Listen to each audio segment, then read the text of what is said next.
Hello friends, welcome back to my channel learn with Richa. आज हम कक्षा 9वीं गणित के वन लाइनर प्रश्नों को पढ़ेंगे। आइए देखते हैं। 64 की घात 1/2 का मान है, तो 64 की घात 1/2 का मान क्या होगा? 8। एक घात वाले बहुपद को कहते हैं रैखिक बहुपद। एक्स अक्ष का समीकरण रूप है, तो एक्स अक्ष में क्या होगा? y 0 होगा, इसलिए y बराबर 0। समीकरण समकोण त्रिभुज में सबसे बड़ी भुजा होती है, तो समकोण त्रिभुज में सबसे बड़ी भुजा कर्ण होती है। 3x³ में x³ का गुणांक है? क्या है? 3। मूल बिंदु के निर्देशांक होते हैं 0 0। यदि 3x बराबर 24, तब x का मान क्या होगा? तो क्या होगा? x का मान 3 8 24, x बराबर 8।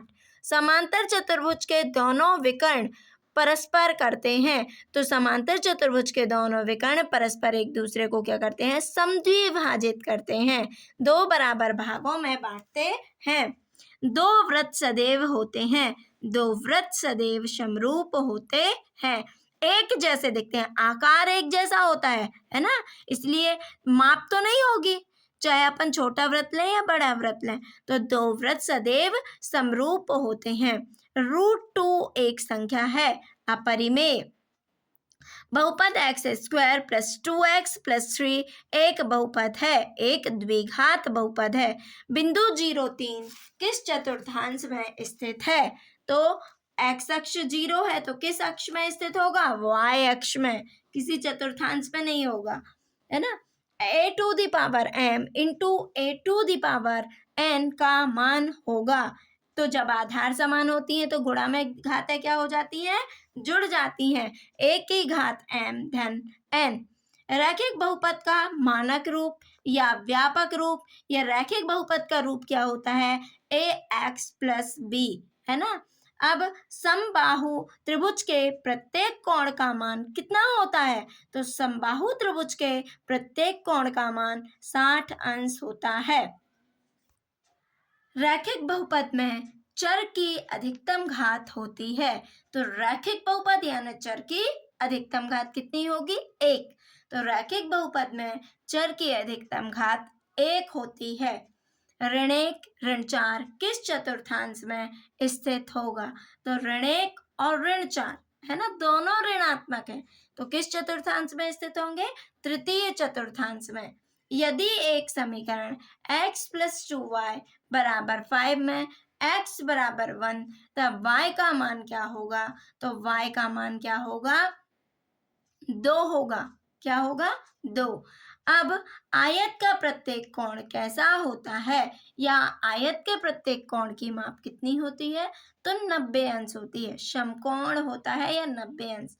अर्धवृत्त का कोण कैसा होता है? तो अर्धवृत्त में जो बना कोण होता है उसका मान 90 अंश होता है, या कह सकते हैं समकोण होता है। समकोण की माप कितनी होती है? 90 अंश ही होती है। 28/48 का सरलतम रूप क्या होगा? तो क्या होगा? 7/12। 3x 7x² + 3x धन 5 में x का गुणांक है, तो x का गुणांक देखिए, x में x के साथ किसका गुणा है? 3 का, तो क्या हो जाएगा? 3। x = 0 किस अक्ष का समीकरण है? तो x = 0, x 0 कहाँ रहता है? y अक्ष में, तो y अक्ष का समीकरण है। किसी त्रिभुज में कम से कम कितने न्यून कोण होते हैं? कम से कम 2 न्यून कोण होंगे, ठीक है ना, और अधिक 3 हो सकते हैं, तो कम से कम 2 न्यून कोण होंगे ही। समद्विबाहु त्रिभुज में कितने कोण बराबर होते हैं? समद्विबाहु त्रिभुज में 2 कोण बराबर होते हैं। वृत्त की सबसे बड़ी जीवा क्या कहलाती है? तो वृत्त की सबसे बड़ी जीवा व्यास होती है। त्रिभुज का क्षेत्रफल कितना होता है? तो त्रिभुज का क्षेत्रफल 1/2 आधार गुणित ऊंचाई होता है। केवल 3 पदों वाला बहुपद क्या कहलाता है? 3 पदी बहुपद या त्रिपदी। 2 चर वाले समीकरण का मानक रूप क्या होता है? तो 2 चर वाले समीकरण का मानक रूप ax plus by plus c बराबर 0 होता है। यदि समचतुर्भुज का प्रत्येक कोण 90 अंश है तो वह क्या होगा? तो समचतुर्भुज का यदि प्रत्येक कोण 90 अंश रहेगा तो वह क्या बन जाएगा?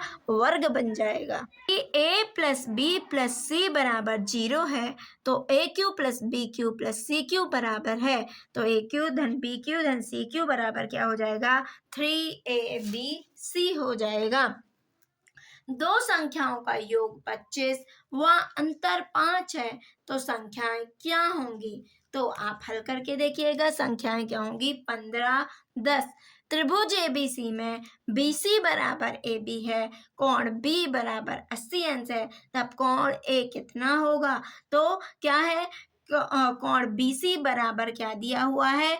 AB। BC और AB भुजाएं बराबर हैं तो कौन से कोण बराबर होंगे? कोण C बराबर कोण A।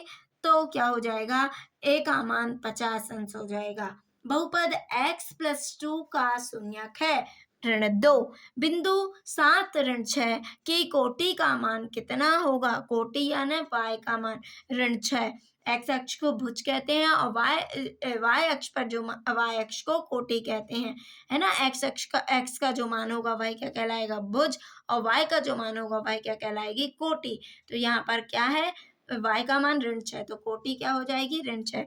समचतुर्भुज के विकर्ण परस्पर समद्विभाजित करते हैं। समचतुर्भुज के विकर्ण परस्पर समद्विभाजित करते हैं किस पर? समकोण पर। वो क्या बनाते हैं? जब समचतुर्भुज के विकर्ण एक दूसरे को समद्विभाजित करते हैं तो समकोण पर समद्विभाजित करते हैं, ठीक है ना। और समचतुर्भुज के विकर्ण परस्पर लंब होते हैं। रैखिक समीकरण ax plus by plus c का आलेख कैसा होगा? सरल रेखा। कैसा होगा? सरल रेखा। दो चर वाले रैखिक समीकरण के कितने हल होंगे? तो दो चर वाले रैखिक समीकरण के अपरिमित रूप से अनेक हल होंगे। रैखिक बहुपद किसे कहते हैं? ऐसा बहुपद जिसमें चर की अधिकतम घात क्या होती है? 1 होती है, उसे रैखिक बहुपद कहते हैं। किसी त्रिभुज में अधिकतम समकोण हो सकते हैं। अधिकतम एक ही समकोण हो सकता है। चक्रीय चतुर्भुज के सम्मुख कोणों का योग होता है, तो चक्रीय चतुर्भुज के सम्मुख कोणों का योग 180 अंश होता है। एलिमेंट्स में अध्यायों की संख्या है, तो एलिमेंट्स जो बुक है उसमें अध्यायों की संख्या 13 है। ए भुजा वाले समबाहु त्रिभुज का क्षेत्रफल क्या होगा? तो क्या होगा? √3/4 गुणित भुजा का वर्ग या √3/4 ए स्क्वायर, है ना। √3a² 4, ठीक है ना। बिंदु एक्स वाई की एक्स अक्ष से दूरी क्या होगी? तो एक्स अक्ष से दूरी y होगी। बिंदु एक्स वाई की y अक्ष से दूरी क्या होगी? y अक्ष से दूरी क्या होगी? x। y अक्ष से दूरी क्या होगी? x। बिंदु 3, 5 की x अक्ष से दूरी क्या होगी? तो x अक्ष से दूरी क्या होगी? 5। बिंदु 2, 3 की y अक्ष से दूरी क्या होगी? तो y अक्ष से दूरी क्या होगी? 2। पूरक कोण क्या है? जब दो कोणों की मापों का योग 90 अंश होता है तो उसे क्या कहते हैं? पूरक कोण कहते हैं। संपूरक कोण मतलब जब दो कोणों की मापों का योग 180 अंश होता है तो वह क्या कहलाते हैं? संपूरक कोण। रिजु कोण क्या कहलाता है? जब कोण की माप कितनी होती है? 180 अंश। द्विघात बहुपद का मानक रूप क्या होता है? तो द्विघात बहुपद का मानक रूप ax² plus bx plus c होता है। यदि x बराबर 2 y बराबर 1 समीकरण 2x धन 3y बराबर k का एक हल है तब k का मान क्या होगा? तो आप x और y के मान यहाँ रखेंगे तो k का मान क्या हो जाएगा? 7। पाई एक संख्या है। पाई एक अपरिमेय संख्या है। पूर्ण कोण की माप क्या होती है? तो पूर्ण कोण, है ना, एक जो बिंदी होती है उसकी माप कितनी होती है? 360 अंश। पूरा एक चक्कर लगाएंगे तो कितने डिग्री से घूमेंगे? 360। एक बिंदु से होकर कितनी रेखाएं खींची जा सकती हैं? अनंततः अनेक, बहुत सारी रेखाएं खींची जा सकती हैं। हेरोन के सूत्र में s बराबर क्या होता है? तो अर्ध परिमाप s बराबर a plus b plus c/2 होता है। वे रेखाएं जो एक ही रेखा के समांतर होती हैं परस्पर वे भी समांतर होती हैं।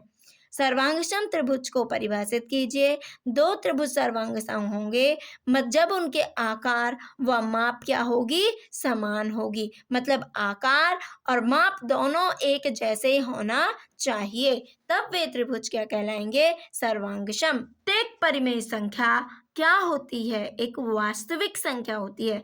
किसी चतुर्भुज के चारों कोणों का योग 360 अंश होता है। बहुपद px बराबर 2x धन 5 का शून्यक कितना होगा, ऋण 5/2। बहुपद x³ minus x square plus 1 में एक्स स्क्वायर का गुणांक है, तो एक्स स्क्वायर का गुणांक क्या होगा, -1। क्या होगा, -1।